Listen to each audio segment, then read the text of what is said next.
Hello everyone, কেমন আছো সবাই? আমি কিন্তু আবারও চলে এসেছি প্রতিদিনের মতো আমাদের ডেইলি লাইফস্টাইল ব্লগ নিয়ে।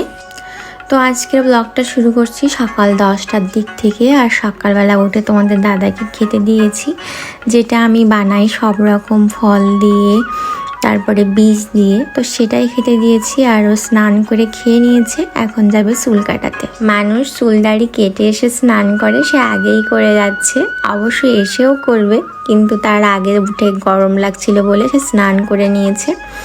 তো এই যে সে কিন্তু চুল দাড়ি কাটার পরে এই লুক। আর এটা হচ্ছে সন্ধ্যাবেলার একটা ভিডিও। সন্ধ্যার একটু পরেই আমরা একটু বের হব, দেখছিলাম বাইরের অবস্থা কেমন আছে, বলল বৃষ্টি হচ্ছে না, চলো বের হই।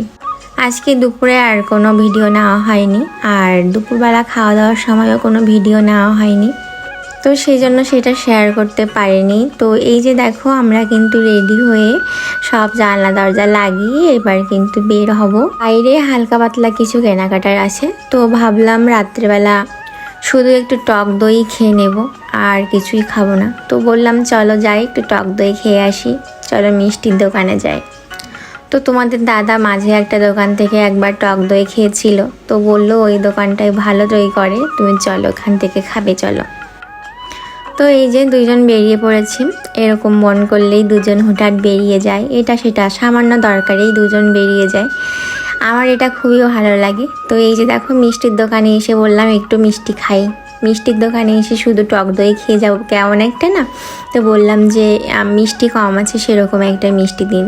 তো উনি দুটো করে দিয়েছিলেন, তো আমি একটা খেয়েছিলাম, তোমাদের দাদা খেয়েছিল দুইটা। তারপরে টক দই খাচ্ছিলাম। তোমাদের দাদা বললো খেতে কেমন, অগত্যা বলতে হচ্ছে ভালো।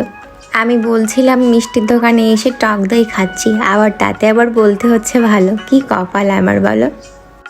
তারপর ওখান থেকে টক দই খেয়ে, একটু টক দই নিয়ে আমরা কিন্তু এই যে ফিরছি। ফেরার পথে এখান থেকে একটু আপেল নিলাম। এখন না ফল কিনতেই ভয় লাগে। আমরা তো ফল খাই শরীরকে ভালো রাখার জন্য, কিন্তু টাকা দিয়ে যে কে কিনে খাচ্ছি সেটাই তো আমরা নিজেই জানি না। এই ফলগুলো তো দিনের পর দিন চলেই যায়, কখনোই নষ্ট হয় না, এ কেমন ফল জানি না। যাই হোক, মনের শান্তির জন্য আসলে ফল খাওয়া, ফল খাচ্ছি, এটাই আমাদের শরীর বুঝে নিয়ে ভালো কাজ করবে, আমরা তাই মনে করি। তারপরে এই যে চলে আসছি একটু সবজির দোকানে। তো সবজি কিনতে হবে, মানে আমাদের একটু শশা কিনতে হবে। তো শশার যে দাম 140 টাকা করে বললো একটু আগে একটা দোকানে, তারপরে এখানে এসে দেখলাম 120 টাকা করে। শশা এখন মার্কেটের রাজা হয়েছে। যাই হোক, শশা তো খেতেই হবে আমার। তো এই যে এখান থেকে শশা নিয়ে নিলাম। বাজার করতে গেলে এরকম হাত দিয়ে বেছে বেছে কি বাজার করো, অবশ্যই কমেন্টে জানিও। আমি তো যখন ব্যাচেলার ছিলাম একা একাই বাজার করে খেতাম, আর আমি সবসময় এরকম দেখে দেখে কিনতাম।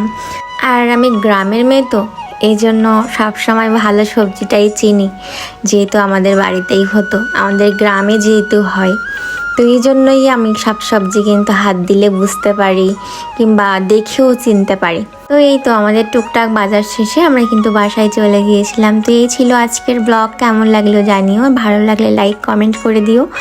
আর দেখা হচ্ছে নেক্সট দিন নেক্সট কোনো ভিডিওতে। সেই পর্যন্ত সবাই ভালো থেকো, টাটা।